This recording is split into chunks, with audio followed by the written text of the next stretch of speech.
बिस्मिल्लाहिर्रहमानिर्रहीम। अस्सलाम वालेकुम प्यारे बच्चों, कैसे हैं? उम्मीद करती हूँ आप सब खैरियत से होंगे।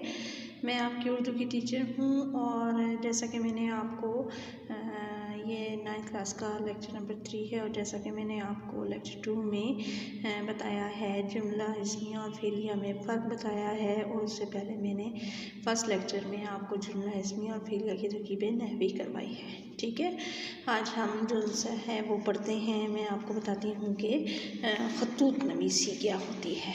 ठीक है, यानी कि ख़तूत में क्या चीज़ होती है कि जिसमें हमें लिखना पड़ता है और क्या चीज़ ज़रूरी है इसमें, वो मैं आपको बताती हूँ। देखिए, ख़त एक तहरीरी मुलाकात है।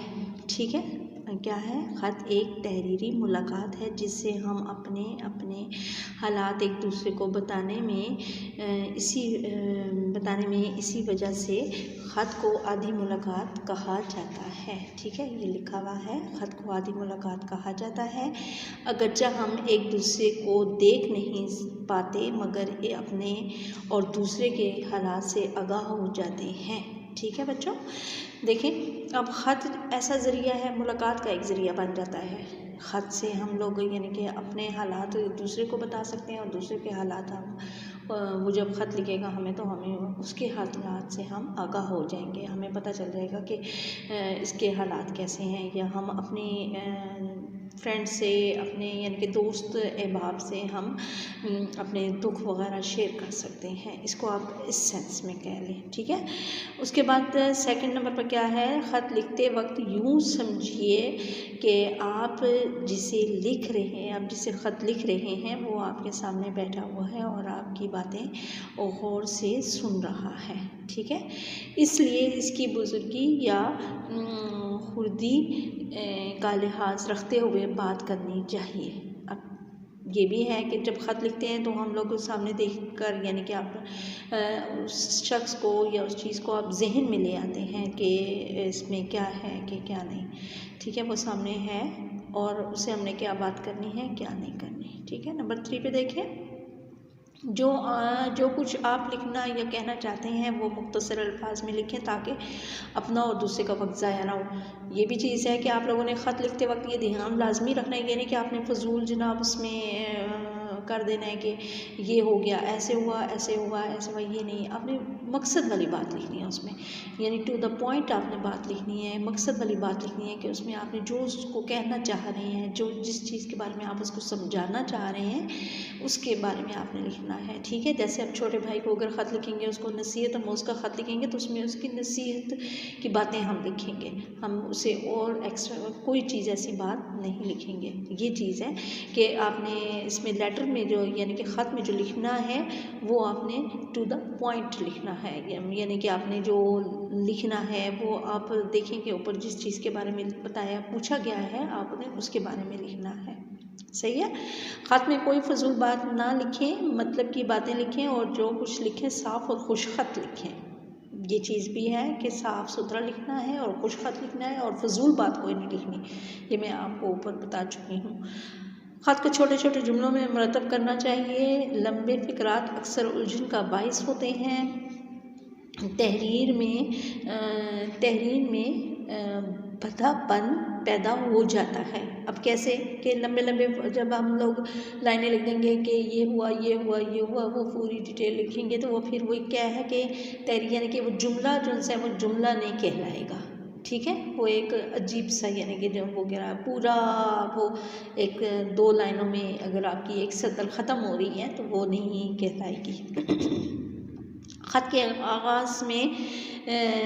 आगाज़ में पेशानी पर यानी सबसे ऊपर आपने क्या लिखना है? बिस्मिल्लाहिर्रहमानिर्रहीम के ख़त की पेशानी के दाईं तरफ अपना मुख्तसर पता लिखिए। मुख्तसर पता यानी कि आप अपना अब आपका तो मुख्तसर पता वो नहीं है, आपके तो अज़ कमरा इम्तिहान आएगा और उसके नीचे फिर आप लोगों ने वो लिखना है कि जिसके नाम लिख रहे हैं वो आपने लिखना है उसके बाद। ठीक है, अच्छा, उसके बाद क्या है इसके नीचे यानी कि जब आप ये लिख लें और दरमियान में आप सारा ख़त लिख लें तो उसके लास्ट में जो है इसके नीचे तारीख़ दर्ज कीजिएगा लाजमी नीचे। उसके बाद क्या है, ख़त को मकतूब कहते हैं और लिखने वाले को कातिब, जिससे ख़त लिखा जाए इसे मकतूब अलैह कहते हैं। ठीक है, तो आपने क्या बताना है कि ख़त को किस तरह आप लोगों ने लिखना है।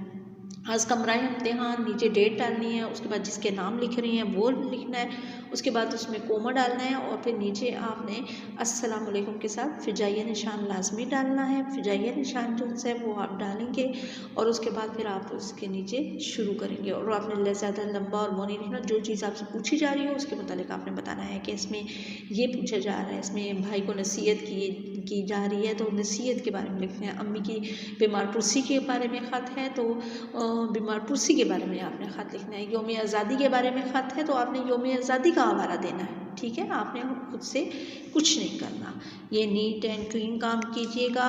और आपने क्या करना है कि गन नहीं डालना। ठीक है, और यानी कि आपने ये इसका कालमा नवीसी को समझना है और जो आपको यानी कि 9th क्लास के जो आपको तो ज़ाहिर बात है कि क़ायदा इंशा बुक में जितने भी खतूत हैं उनमें से कोई भी आपको उठा के वो दे सकते हैं। तो आप इस तरह कीजिएगा कि आप नीट कॉपी पर कोई एक ख़त लिख के तो वो आपका मैं चेक करूँगी कि आपने वाकई इस तरह लिखा है कि नहीं लिखा। ठीक है, कोई एक भी आप करके तो मुझे बता दीजिएगा, मैं वो चेक कर लूँगी। लाजमी आपने काम करना है और ये कोमास और फिजाइया निशान इनका लाजमी ध्यान रखना है। ये कि इसमें किस जगह पर कोमा आता है, किस जगह पर ख़त्मिया निशान आता है, किस जगह पर फिजाइया निशान आता है, ये आप लोगों ने डालना है। और अस कमरा इम्तिहान सबसे ऊपर लिखा जाता है। ठीक है, ध्यान से तवज्जो के साथ काम करना है और आप लोगों ने ध्यान से पढ़ना भी है। आपको पता है कि आपके बोर्ड के पेपर हैं। ठीक है, अपना ख्याल रखिएगा, अपनी सेहत का ख्याल रखिएगा। ओके बच्चों, अल्लाह हाफिज़।